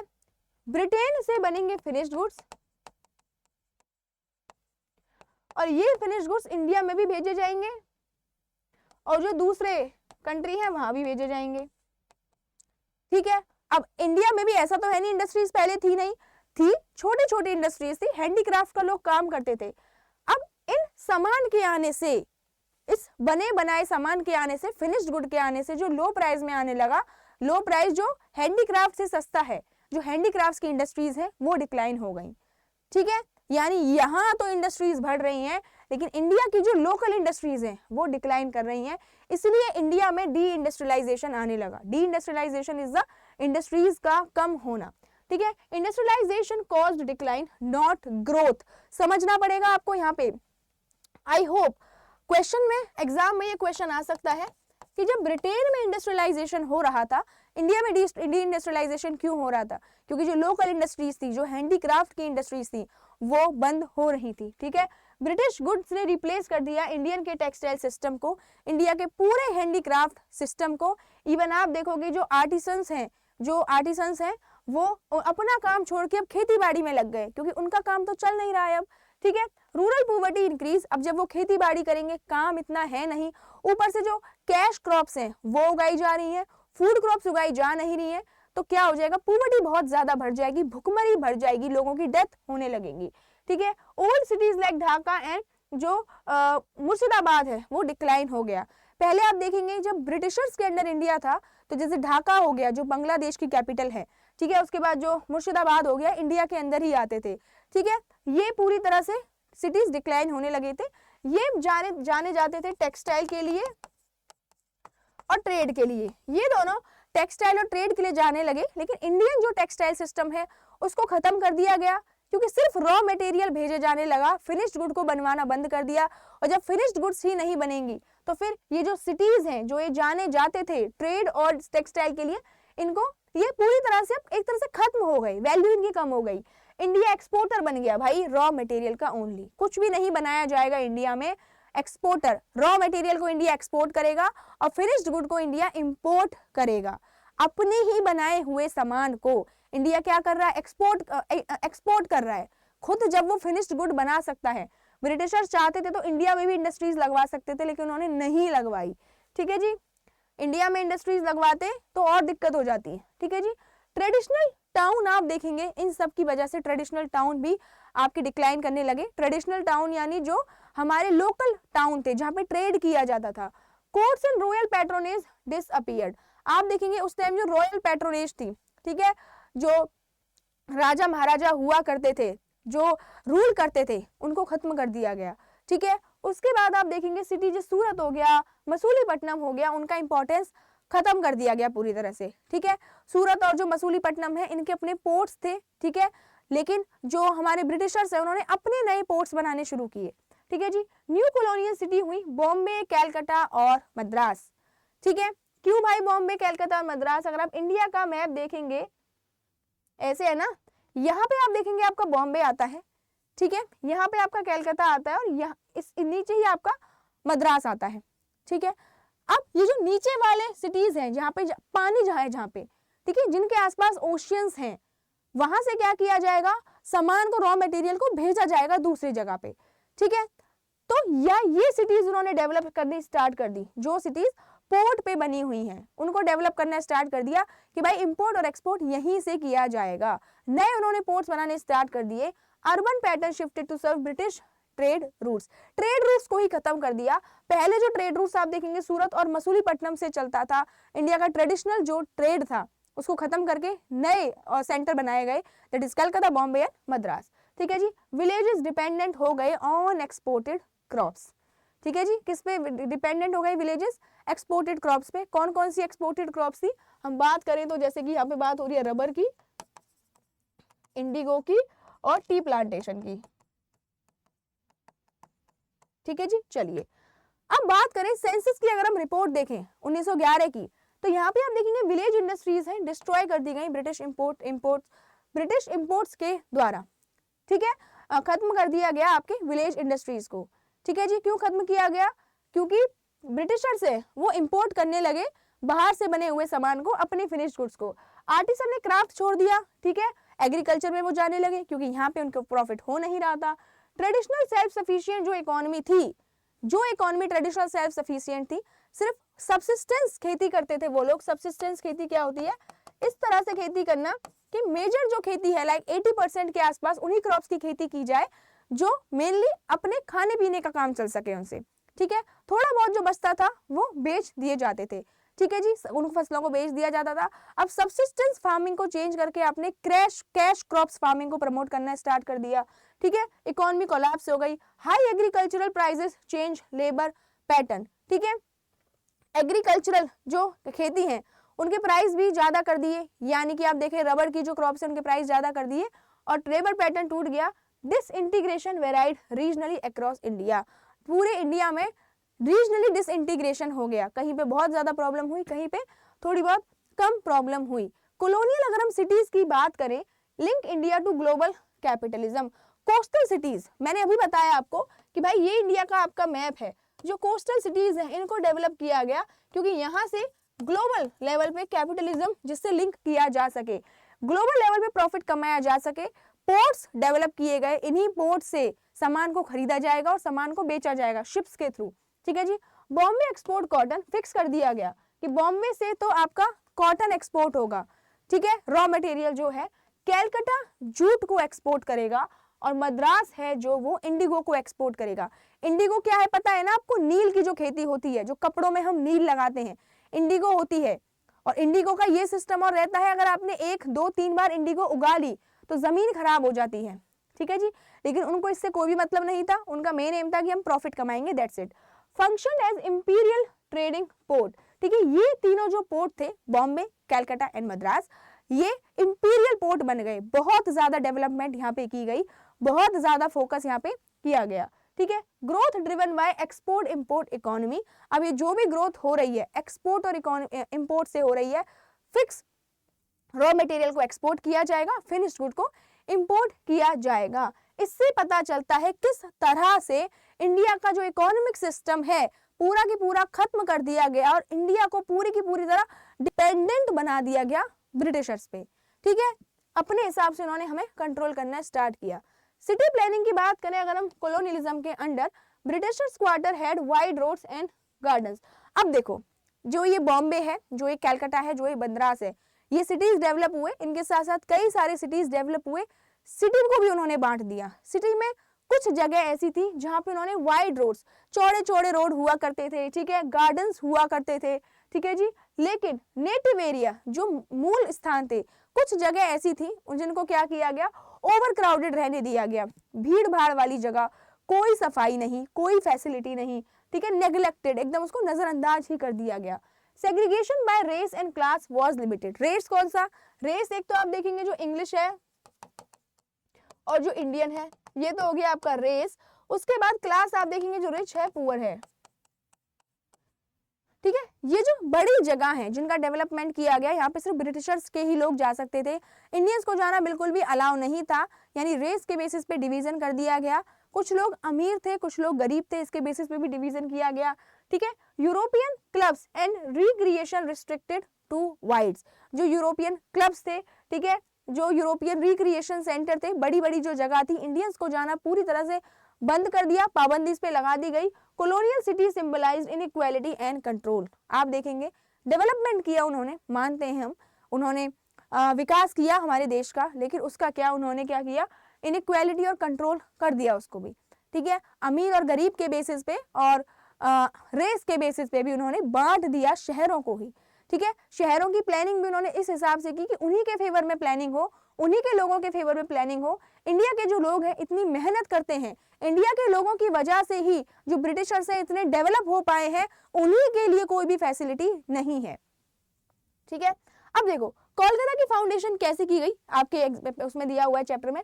कोलकाता आपका 1690 में फाउंड किया गया बाय जॉब चार्नोक, ठीक है, उन्हीं का ये आदमी था, उसके द्वारा फाउंड किया गया। 3 विलेजेस को मर्ज किया गया, कोलिकता, गोविंदापुर एंड सुतानुटी, ठीक है। इनको क्या कहते हैं, मर्ज किया गया अपने फायदे के लिए, ठीक है। Fort William became British strong hold. ये फोर्ट विलियम क्या है, देखो ये है फोर्ट विलियम, ये फोर्ट विलियम है जो कलकत्ता का है। यहाँ पे आप देखो पूरा की पूरा फोर्ट विलियम बनाया गया, यहीं से पूरा की पूरा एडमिनिस्ट्रेशन किया जाता था, ठीक है, इसलिए इसको मर्ज किया गया। 3 गांव को मर्ज करके किला बना दिया गया, फोर्ट बना दिया गया, ठीक है। City plan around trade and defence. ये जो सिटी है, यहाँ से डिफेंस को एडमिनिस्ट्रेट किया जाने लगा कि भाई ऐसा ना हो कि इंडिया में रहने वाले ब्रिटिशर्स पर ही कोई और कब्जा कर दे, ठीक है, क्योंकि ऑब्वियसली बात है ब्रिटिशर्स इतना पैसा कमा रहे थे तो जो दूसरे राइवल्स हैं वो भी आने की कोशिश करेंगे, ठीक है। Defence grew rapidly as colonial capital, और इसको बना दिया गया भाई हमारी कैपिटल, कॉलोनियल कैपिटल का काम ये करती थी, ठीक है। देखो कितना बड़ा ये सिटी है, कितना उन्होंने अपने हिसाब से उसको बनाया है, ठीक है। 3 गांवों को जोड़ के इसको बनाया गया है, कॉलोनियल कैपिटल इसको बना दिया था। ट्रेड की बात करें, डिफेंस की बात करें, सेंटर इसको बना दिया गया, ये बना आपका कोलकाता, ठीक है जी। Tree plantation in Assam. अब आप यहाँ देखो कितना ज्यादा जो उन्होंने, बहुत ही ज्यादा उन्होंने ऐसे एक्सप्लॉयटेशन वाली बात की है। आप असम को जानते हैं टी प्लांटेशन के लिए जाना जाता है, क्योंकि असम की जो वेदर है वो फेवरेबल है टी को प्लांटेशन करने के लिए। T industry started in 1851। आप लोग जो चाय पीने के इतने शौकीन हो, चाय के दीवाने हो, उसकी जो इंडस्ट्री है वो स्टार्ट की गई थी 1851 में ब्रिटिश प्लांटर्स के अंडर। मैंने बताया प्लांटर्स क्या होते हैं, प्लांटर्स वो लोग होते हैं जो जमीन को कंट्रोल करते हैं और उस पर काम करते हैं। आपके कौन, हमारे जो किसान हैं वो काम करते हैं, और ये जो प्लांटर्स हैं ये अंग्रेजों के ही लोग हैं, ब्रिटिशर्स के ही लोग हैं। 1903 तक over 5 lakh labourers employed, 5 lakh लोगों को एम्प्लॉय किया गया ओवर किसमें, टी प्लांटेशन में, असम में। अब भाई इतना लेबर आ कहां से रहा है, मुझे ये बताओ, ठीक है। असम के जो लोकल लोग हैं उन्होंने काम करने के लिए मना कर दिया, तो जो लेबर थी वो इंपोर्ट की जा रही थी बिहार से और झारखंड से, ठीक है, क्योंकि वहां पे लोगों को एम्प्लॉयमेंट नहीं मिल रहा था, और भाई मिले ना मिले जो चल रहा था जोर जबरदस्ती से ही चल रहा था, जबरदस्ती लेबर को लाया गया, ठीक है। और उनकी जो लिविंग कंडीशन थी बहुत ज्यादा खराब थी। पहली बात तो आप दूसरे स्टेट से लोगों को लेके आ रहे हो, उसके बाद आप उनको बेसिक फैसिलिटीज नहीं दे रहे हो, खाने पीने के लिए नहीं दे रहे हो, जबरदस्ती उनसे काम करा रहे हो, रहने की कोई अच्छी कंडीशन नहीं है, ठीक है, लो वेजेस भी आप दे रहे हो, देखो आप ना तो अच्छी फैसिलिटी ना अच्छा पैसा, घर से दूर आप बुला रहे हो, ठीक है। T symbolizes colonial exploitation of labour. आज हम जो चाय पीते हैं, आज हम जो चाय के इतने दीवाने हैं, हम बताते हैं कि चाय हमारे देश की शान है, लेकिन ये जो चाय है ना, इसके लिए, इसकी प्लांटेशन के लिए लेबर ने अपना इतना ज्यादा एक्सप्लॉयटेशन कराया है, ना रहने की अच्छी स्थिति, ना खाने की अच्छी स्थिति, ठीक है, ऊपर से आप अच्छा पैसा भी नहीं दे रहे हो, यानी कि इंसान को आप फोर्स्ड लेबर करा रहे हो एक तरह से, ठीक है। तो ये बात आप याद रखोगे, ठीक है जी।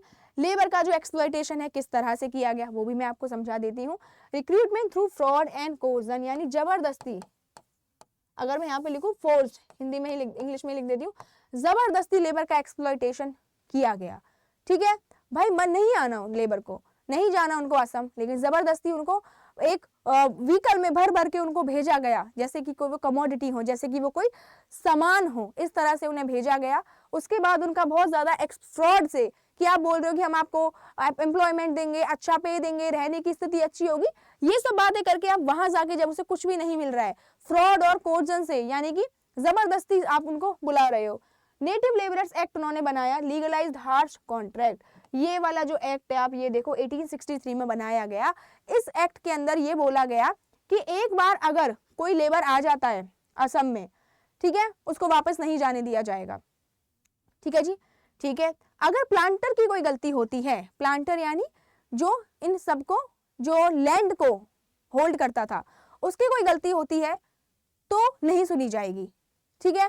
अगर वो जो हमारे लेबर हैं जो क्रॉप उगाने के लिए आए हैं, अगर उनके साथ कोई वो गलत काम करता है, ठीक है, मारता है, पीटता है, तो नहीं सुनी जाएगी, सिर्फ प्लांटर्स की बात ही सुनी जाएगी, क्योंकि जो प्लांटर्स थे उन्हीं के लोग थे, ठीक है। देख सकते हो आप स्थिति कितनी ज्यादा दुखद है, कितनी ज्यादा प्रॉब्लम है यहाँ पे, कि मतलब जबरदस्ती लोगों को बुलाया जा रहा है और उनको एक अच्छा पे भी नहीं दिया जा रहा, ठीक है।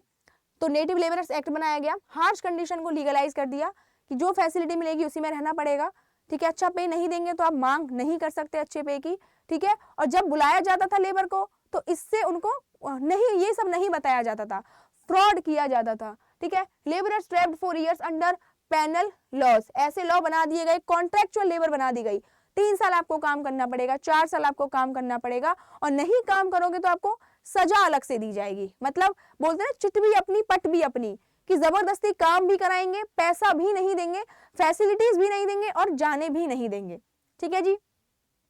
पुअर सैनिटेशन, एकदम गंदगी में लोग रहने लगे, बीमारियां होने लगी, ठीक है। हंगर कॉमन, अब लोग गरीब हैं, खाना अफोर्ड नहीं कर सकते, ऊपर से फूड क्रॉप्स उगाई नहीं जा रही है, तो अब भूख की दिक्कत यहाँ पे आने लगी।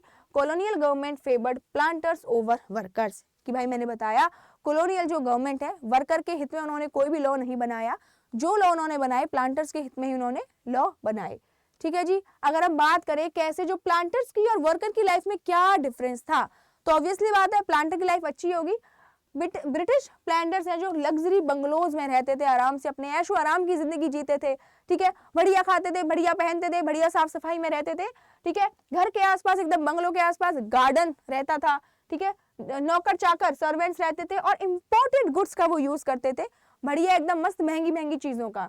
लेकिन उन वर्कर्स का क्या, जो हट्स में रहते हैं, देख सकते हो आप, पक्के मकान भी नहीं दिए गए भाई, उनको हट्स में रखा गया, एक होता है ना स्लेव, उस तरह से उनको उनका यूज किया गया। हेल्थ केयर कोई फैसिलिटी नहीं, और पहली बात हॉस्पिटल से इतने महंगे कि वो अफोर्ड ही नहीं कर सकते, ठीक है।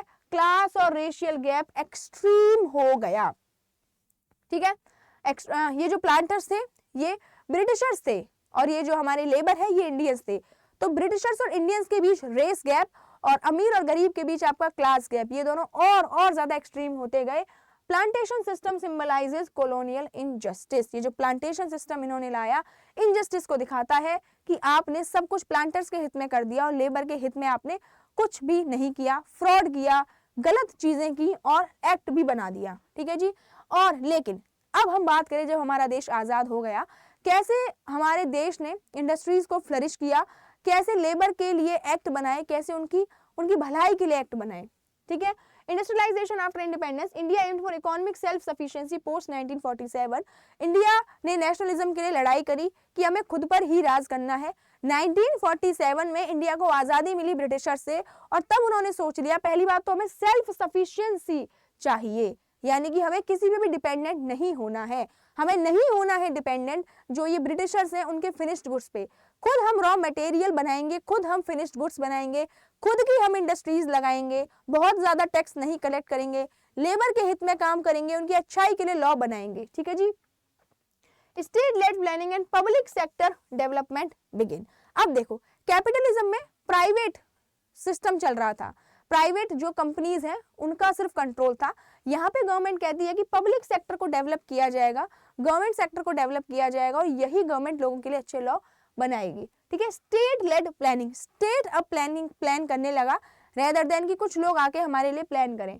ठीक है, हैवी इंडस्ट्रीज जैसे स्टील हो गया, जैसे रेलवेज हो गया, ऑब्वियसली बात है कि स्टील बेसिक है। देखो आपको कोई भी मशीन बनानी है स्टील की आपको जरूरत पड़ेगी। इवन आप ये स्टूडियो देखेंगे इसमें भी स्टील का यूज हुआ है। ठीक है, आपको रेलवेज मैन्युफैक्चरिंग में जाना है स्टील की जरूरत पड़ेगी। कुछ भी आप बना लो स्टील बेसिक यूनिट है इंडस्ट्रीज की, तो स्टील की फैक्ट्रीज पर इन्वेस्ट करना स्टार्ट किया। 5 ईयर प्लान्स बनाए गए। 5 ईयर प्लान्स यानी हर 5 साल में एक जो प्लान है वो तैयार किया जाएगा, 5 साल तक उस पर काम किया जाएगा और फिर चेक किया जाएगा कितना काम हुआ है, कितना काम करना है, और फिर 5 साल बाद एक नया प्लान लाया जाएगा। यानी होता है ना जैसे अपने 1 वीक का प्लान बनाते हैं किस तरह से पढ़ाई करेंगे, तो गवर्नमेंट ने 5 साल का प्लान बनाया। इंडस्ट्रियलाइजेशन को एक पाथ टू इक्वालिटी माना गया। ये इंडस्ट्रियलाइजेशन जो कॉलोनियल इंडस्ट्रियलाइजेशन था, ब्रिटिशर्स ने जब हमारे ऊपर राज किया था, ये क्या था, ये बिल्कुल भी इक्वालिटी का रास्ता नहीं था, इनइक्वालिटी का ये रास्ता था। ठीक है, ब्रिटिशर्स ने इंडस्ट्रीज लगाई, अपने लिए लगाई, ब्रिटिशर्स ने प्रॉफिट कमाया, अपने लिए कमाया, बंगलो बनाए, अपने लिए बनाए, सिटी डेवलप की, अपने लिए की, लेकिन हम लोगों के लिए कुछ भी नहीं किया। जब हमारा देश आजाद हुआ तब उसने बोला कोई बात नहीं, हम अब अपने लिए करेंगे। ठीक है जी। नेशनलिस्ट इकोनॉमिक विजन आप देखेंगे, nationalist view poverty as a preventable, nationalist views. ठीक है, नेशनलिस्ट क्या कहते हैं, अब पॉवर्टी है ये प्रिवेंटेबल है, प्रिवेंटेबल यानी कैन बी प्रिवेंट, इसको रोका जा सकता है, रोकथाम इसका हो सकता है। ठीक है, हमारे जो नेशनलिस्ट हैं, ठीक है, जिन्होंने देश को आजाद करने में हमारी हेल्प कराई, उन्होंने बोला कि ये जो आपकी जो पॉवर्टी है ये ऐसी पॉवर्टी नहीं है कि खत्म नहीं की जा सकती, खत्म की जा सकती है, लोगों को अच्छा एम्प्लॉयमेंट दिया जाए, टैक्स कम किया जाए। ठीक है, industrial growth essential for social justice, social justice सबसे पहले तो भाई लोगों को एम्प्लॉयमेंट तब मिलेगी जब इंडस्ट्रीज डेवलप होंगी, और इंडस्ट्रीज डेवलप होंगी तो ऑटोमेटिकली हमारा देश ग्रो करेगा और इन्हीं इंडस्ट्रीज से लोगों को एम्प्लॉयमेंट मिलेगा। ठीक है जी। स्वदेशी प्रमोटेड इंडिजीनियस प्रोडक्शन। ठीक है, अब क्या हुआ कि अब अपना ही जो स्वदेशी जो प्रोडक्ट है उसका यूज करने लगेंगे। ठीक है, ये हमारी सरकार ने बोला हम बाहर के देश के चीजों का यूज नहीं करेंगे। इवन अभी भी आप देखेंगे कि हम आत्मनिर्भर भारत की तरफ जा रहे हैं। क्या है वो, अपने देश का बना हुआ सामान ही हम यूज करेंगे, हम आत्मनिर्भर बनेंगे। बड़ी से बड़ी कोई भी टेक्नोलॉजी हो, चाहे वो जेट बनाना हो, चाहे वो प्लेन बनाना हो, चाहे या फिर वो कोई क्या बोलते हैं उसको, नाम याद नहीं आ रहा मुझे, मिसाइल बनानी हो, हम अपने देश में ही उसका मैन्युफैक्चरिंग करेंगे और अपने देश के लिए ही उसे यूज करेंगे। इवन हम बाहर के देशों में एक्सपोर्ट भी करेंगे उसको। ठीक है, तो हम टेक्नोलॉजी में बहुत अच्छा करेंगे। ठीक है जी। Cooperative and public sectors encourage किए गए। पहले प्राइवेट सेक्टर ही सब कुछ काम कर रहा था, प्राइवेट सेक्टर जो अपने फायदे के लिए काम करता है, पब्लिक सेक्टर जो लोगों के फायदे के लिए काम करता है, उसको डेवलप किया गया। कोऑपरेटिव, कोऑपरेटिव का मतलब है सब लोग मिलकर काम करेंगे एक दूसरे के लिए। डेवलपमेंट बिकेम सेंट्रल नेशनल गोल। अब जो नेशनल गोल था आफ्टर इंडिपेंडेंस वो था डेवलपमेंट। ठीक है, वो ऐसी डेवलपमेंट जो इक्वालिटी की बात करे, ऐसी डेवलपमेंट जिसमें किसी का एक्सप्लॉइटेशन ना हो, ऐसी डेवलपमेंट जिसमें सबके साथ जस्टिस हो। ठीक है जी।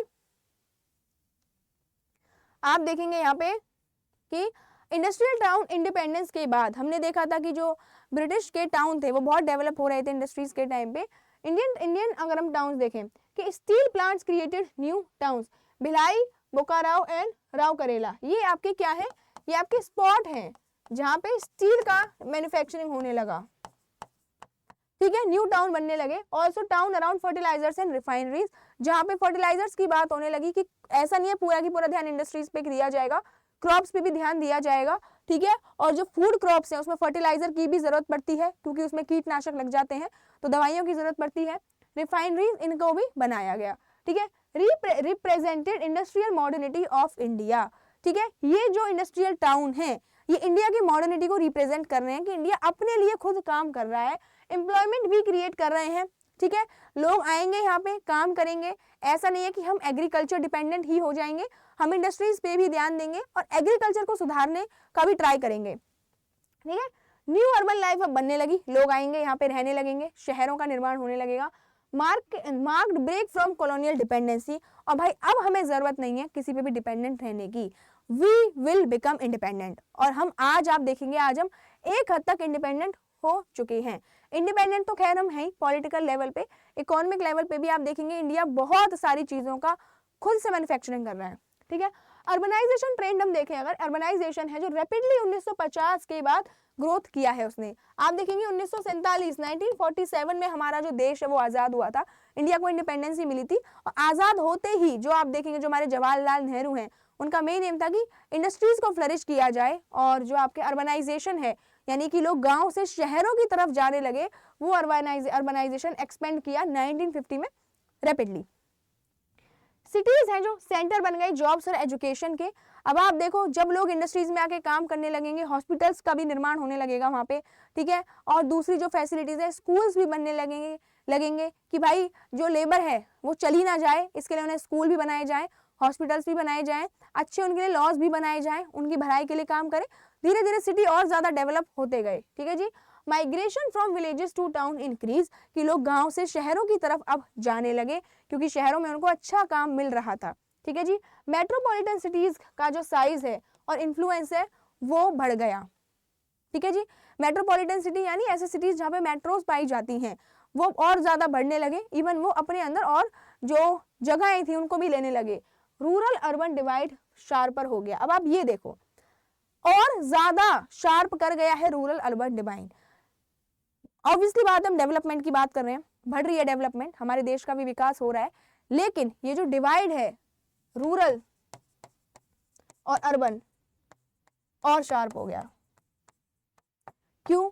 सिर्फ शहरों के विकास की बात की जा रही है, सिर्फ सिटीज के डेवलपमेंट की बात की जा रही है, इंडस्ट्रीज पे ज्यादा फोकस किया जा रहा है, एग्रीकल्चर पे भी किया जा रहा है बट बहुत कम। ठीक है, लोग शहरों की तरफ आ रहे हैं। ठीक है, लोग शहरों की तरफ आ रहे हैं, उन्हें ज्यादा फैसिलिटीज मिल रही है, गांव के लोगों को इतनी फैसिलिटीज नहीं मिल रही है। शहरों में एजुकेशन भी अच्छी है, गांव में एजुकेशन भी अच्छी नहीं है, तो डिवाइड और ज्यादा हो गया। ठीक है जी, देखो एमएसए राव क्या कहते थे अर्बनाइजेशन के ऊपर। ठीक है, एमएसए राव बहुत एक अच्छे इंडियन थिंकर है हमारे, उन्होंने 3 तरह से रूरल अर्बन लिंकेज को बांटा। उन्होंने कहा कि भाई जो रूरल है, जो गांव है और जो शहर है आपस में लिंक है। कैसे? सबसे पहले बोला कि जो विलेज है वो माइग्रेंट्स को भेजती है डिस्टेंट सिटीज में। ऐसा तो है नहीं भाई पहले से ही लोग शहरों में रहते हैं, गांव से तो शहरों में गए थे ना लोग, तो ये जो विलेजेस हैं ये क्या भेजते हैं, ये माइग्रेंट्स को भेजते हैं, शहरों में काम करने के लिए लोग जाते हैं। ठीक है, villages near industrial town facing displacement. अब देखो ये सिटी है, यहाँ पे इंडस्ट्रीज लगाई जाने लगी, अब इसके जो आसपास के गांव होंगे ना धीरे धीरे उनमें भी इंडस्ट्रीज लगाई जाएंगी और अपने अंदर उनको ले लिया जाएगा, तो जो सिटीज जो गांव है वो डिस्प्लेस हो जाएंगे। ठीक है, गांव के लोगों को हटाया जाएगा कि भाई आप हटिए, हमें यहाँ पे फैक्ट्रीज लगानी है।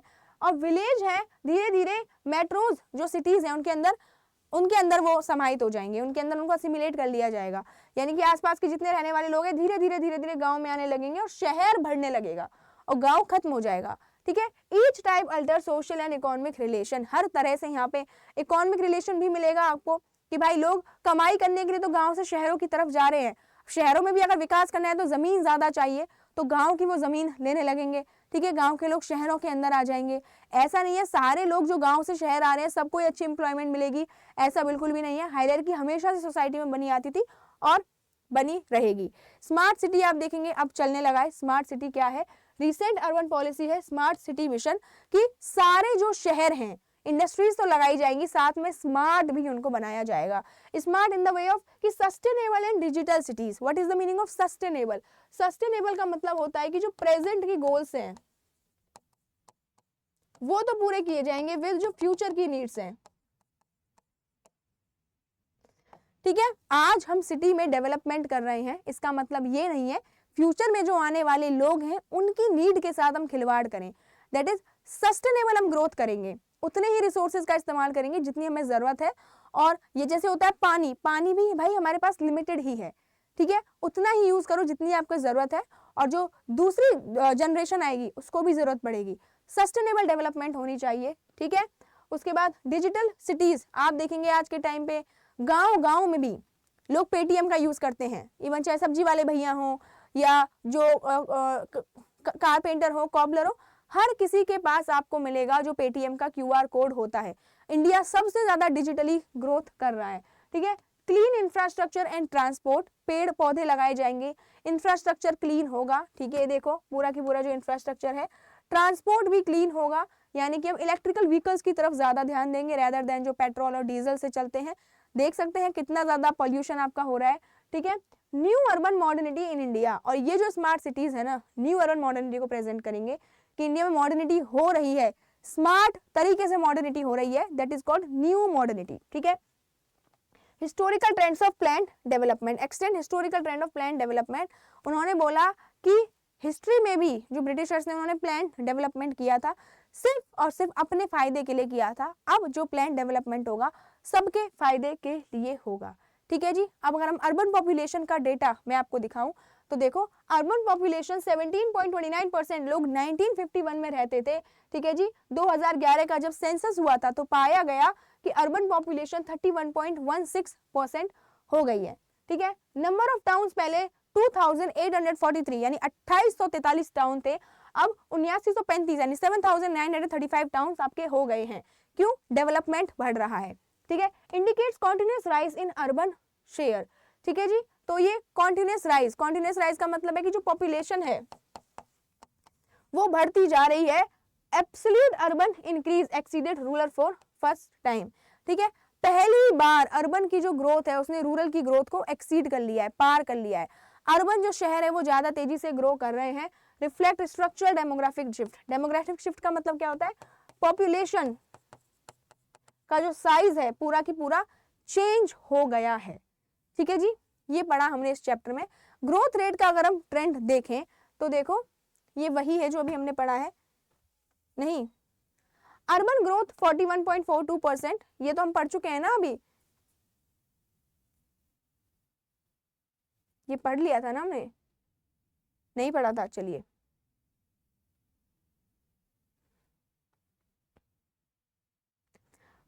Decadal growth declining but urban share rising, ठीक है। डिकेडल ग्रोथ का मतलब क्या है कि ग्रोथ तो कम हो रही है, ठीक है, लेकिन लोगों की जो पॉपुलेशन है वो ज्यादा बढ़ती जा रही है। रूरल ग्रोथ स्लोड, अब जो गांव की जो ग्रोथ है वो कम हो रही है ड्यू टू माइग्रेशन। क्योंकि एक बात बताओ, जब लोग ही गांव से शहर की तरफ शिफ्ट हो जाएंगे तो ग्रोथ करेगा कौन? ग्रोथ होगी किसके लिए? यही रीजन है कि शहर ज्यादा डेवलप कर रहे हैं, गांव डेवलप नहीं कर रहे हैं। इकोनॉमिक अपॉर्चुनिटीज है जो शहरों में है और वो लोगों को पुल करती हैं। गेट को देखो, पुश करने का मतलब होता है दूर की तरफ भेजना, और पुल करने का मतलब होता है अपने पास लेके आना। तो जो शहर की जो अपॉर्चुनिटी है पुल करती है, यानी अट्रैक्ट करती है लोगों को कि वो गांव से शहरों की तरफ आ जाएं। और ऑब्वियसली बात है, मेरे को ऐसा लगता है कि जितनी डेवलपमेंट आप शहरों में कर रहे हो उतनी डेवलपमेंट अगर आप गांव में भी कर दो ना, तो ओवर क्राउडेड ना हो हमारी सिटीज ओवर क्राउडेड इसीलिए ही है। एक इंसान को भाई खाने के लिए उसको रोजी रोटी भी कमानी है, अपने घर का भी खर्चा पानी चलाना है, फैसिलिटीज भी चाहिए, एक बेटर लाइफस्टाइल भी चाहिए। इसकी वजह से गांव से लोग शहर आते हैं, बहुत ज्यादा मात्रा में लोग आ जाते हैं। जमीन इतनी है नहीं, तभी तो देखो ना इतनी बड़ी अपार्टमेंट 40-40 मंजिल की बनी हुई है। फ्लैट सिस्टम जो 4 मंजिल के जो मंजिल में जो 4 अलग अलग फैमिलीज रहती हैं, क्यों बनी है? क्योंकि जगह कम है, लोग ज्यादा हैं, और उसी कम जगह में जब लोगों को हमें एडजस्ट करवाना है तो यही जो सिस्टम है, एक जो आपका अपार्टमेंट सिस्टम है, जो मल्टी स्टोरीज बिल्डिंग होती है उनका सिस्टम है, वो आया। ओवर क्राउडेड, बहुत ज्यादा डेवलपमेंट होने लगा, शहरों की हवा खराब हो गई, पोल्यूशन बहुत ज्यादा बढ़ने लगा। दिल्ली आप गुड़गांव में देखेंगे कितना ज्यादा पोल्यूशन है, इतना ज्यादा पोल्यूशन है कि लोग वर्क फ्रॉम होम तक उनको देना पड़ रहा है, बच्चों की स्कूल की छुट्टियां तक करवानी पड़ रही हैं। लेकिन ये इसका कोई भी उपाय नहीं है कि आप पोल्यूशन को कम कर दो, ठीक है। एक बैलेंस्ड ग्रोथ होनी चाहिए, गांव में भी हो शहरों में भी हो। जो फैसिलिटीज अगर शहरों में भी है गांव में भी हो तो बैलेंस्ड ग्रोथ होगी, ठीक है। अर्बनाइजेशन ने इंडिया के सोशल स्ट्रक्चर को पूरी तरह से रिप्लेस कर दिया। गांव में लोग एग्रीकल्चर ज्यादा करते थे, वही लोग नहीं मिल रहा उनको पैसे एग्रीकल्चर में, शहरों की तरफ वो आके रह रहे हैं, ठीक है जी। कंक्लूजन क्या है इस चैप्टर का? कोलोनियलिज्म ने इंडिया के स्ट्रक्चरल सिस्टम को पूरी तरह से बदला, ठीक है, सोशल एंड इकोनॉमिक बेसिस पर, कि भाई अच्छा खासा हम लोग रहते थे, अच्छा खासा हम लोग अपने सब्सिस्टेंस फार्मिंग कर रहे थे, अपने हिसाब से फार्मिंग करते थे। उसने बोला नहीं, हम क्या कहते हैं, कैश क्रॉप्स उगवाएंगे। इंडस्ट्रियलाइजेशन, ठीक है, उसने क्या बोला, कैश क्रॉप्स आप उगाओ। फोर्स्ड माइग्रेशन कराई, जबरदस्ती एक जगह से दूसरी जगह पे भेजा गया।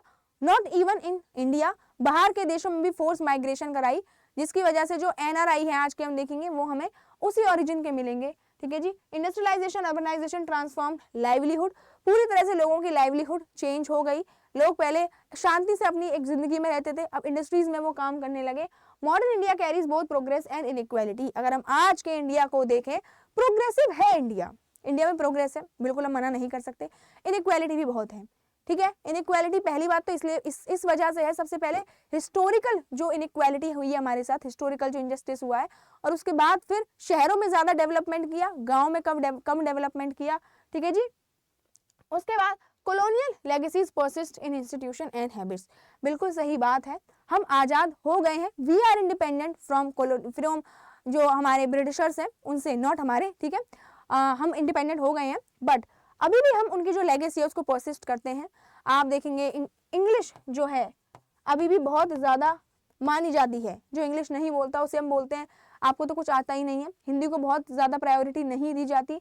उसके बाद जो फूड में हम देख लें, पहनावे में हम देख लें, क्लोथ्स में, अटायर्स में हम देख लें, हर जगह, इवन जो हमारे पार्लियामेंट के जो लॉज हैं, ठीक है, बहुत सारे हमारे जो कॉन्स्टिट्यूशन में लॉज लिखे हैं, बहुत सारे फंडामेंटल राइट्स लिखे हैं, सब हमने ब्रिटिशर्स से ही लिए हैं, ठीक है। Structural change remain ongoing in independent India.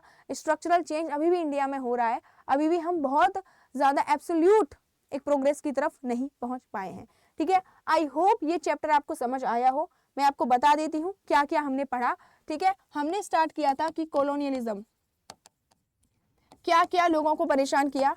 सबसे पहले बात करें जो कैश क्रॉप्स थी, ठीक है, जबरदस्ती लोगों से कैश क्रॉप्स उगवाई गई। जैसे कि हम बात करें, कॉटन हो गया, रबर हो गया, ठीक है, उसके बाद आपका टी हो गया, ठीक है। ऐसी क्रॉप जिनसे पैसा ज्यादा कमाया जा सके, फूड की तो कोई दिक्कत है नहीं, ये क्रॉप उगाई जाने लगी तो लोगों को दिक्कत होने लगी, लोग के पास फूड कम हो गया, ठीक है। उसके बाद हम बात करें, फोर्स्ड माइग्रेशन होने लगा। सेम हम असम में भी पढ़े, असम में लेबर अवेलेबल नहीं थी उतनी, बिहार और झारखंड से लेबर लाई गई, जबरदस्ती का माइग्रेशन किया गया कि आप रहो। इवन से जो लॉज बनाए गए इन फेवर ऑफ, किसके फेवर में बनाए गए, प्लांटर्स के फेवर में। दूसरा हमने कैपिटलिज्म भी पढ़ा है यहाँ पे, कैसे जो कैपिटलिज्म है वो ग्रोथ हुआ ब्रिटेन में कैपिटलिज्म की शुरुआत हुई। प्रॉफिट कैपिटलिज्म समझो आप, कैपिटलिज्म एक ऐसी स्टेट होती है जहाँ पे जो लेबर है, जो कैपिटल है, जो टेक्नोलॉजी है, जो फैक्ट्री है, सबके ऑनर्स कुछ लोग होते हैं और वही लोग सब कुछ डिसाइड करते हैं, ठीक है। लेकिन भाई ये जो कैपिटलिज्म का जो फाउंडेशन है ब्रिटेन ने बनाया इंडिया को। इंडिया से अगर रॉ मटेरियल ना मिलता ना तो कुछ भी नहीं हो पाता। इंडिया का रॉ मटेरियल इंडिया से लेके और ब्रिटेन में उसको फिनिश्ड गुड बना के उसको इंडिया में बेचा, दूसरे देशों में बेचा, जिसकी वजह से इंडिया में इंडिया का ही सामान जो बनाया जाता है हैंडीक्राफ्ट, उसकी वैल्यू कम हो गई, ठीक है जी। और इंडिया है हमारा इंपोर्ट पे डिपेंडेंट हो गया, कोई भी सामान का यूज करना है बाहर से हम इंपोर्ट करेंगे। हम इंडिया को देखें, ये हमारा इंडिया है, ठीक है। इंडिया में इन जगहों को बहुत ज्यादा डेवलप किया गया। पुराने जो पोर्ट हैं जैसे मसूलीपट्टनम हो गया, सूरत हो गया, वो पूरे डिक्लाइन हो गए। जो नए जो पोर्ट है जैसे कलकत्ता हो गया, मद्रास हो गया, ठीक है, इनको क्या किया, बॉम्बे हो गया, इनको डेवलप किया गया, ठीक है। और पर्टिकुलर जगह, एक को रबड़ के लिए, एक को कॉटन के लिए, एक को टी प्लांटेशन के एक्सपोर्ट के लिए बनाया गया। अगर हम बात करें 1800 जब इंडस्ट्रियलाइजेशन आया था, तब जो आपका ब्रिटेन है वो फाइनेंशियल हब बना था और मॉडल बना था, मॉडल फॉर मॉडर्न कैपिटलिज्म।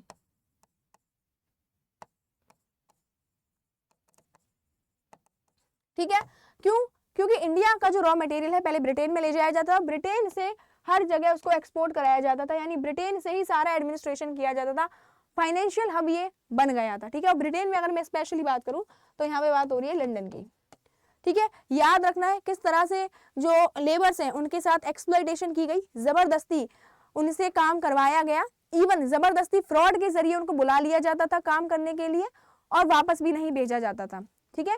ये सब हमने इस चैप्टर में पढ़ा। नेशनलिज्म के बारे में भी पढ़ा, क्या होता है आपका नेशनलिज्म, ठीक है। नेशनलिज्म होता है कि हमें अपना ही देश चाहिए जिसकी एक टेरिटरी हो, पर्टिकुलर जगह हो, ठीक है। जैसे हमारा घर होता है, हमारे घर की पर्टिकुलर जगह होती है और हमें अपनी ही सरकार चाहिए, हमें नहीं चाहिए कोई और हम पे राज करे। जैसे हम हमारे घर में रहते हैं, हमारे फैमिली मेंबर्स हैं, उनकी बातें मानी जाती हैं, हमारे देश में हमारे लोगों की बातें मानी जाए, हमारे रिप्रेजेंटेटिव्स की बातें मानी जाए, ठीक है। इसके लिए क्या किया जाने लगा, स्वदेशी गुड्स का यूज किया जाने लगा, बॉयकॉट होने लगा कि हम नहीं करेंगे यूज जो दूसरे देश की चीजों का, ठीक है जी। और जब हमारा देश आजाद हुआ तब पब्लिक सेक्टर पे बहुत ज्यादा ध्यान दिया गया कि बिल्कुल हम दैन देंगे कि हम जो सरकारी जो सेक्टर हैं वो क्या करेंगे, अब लोगों की भलाई के लिए काम करेंगे।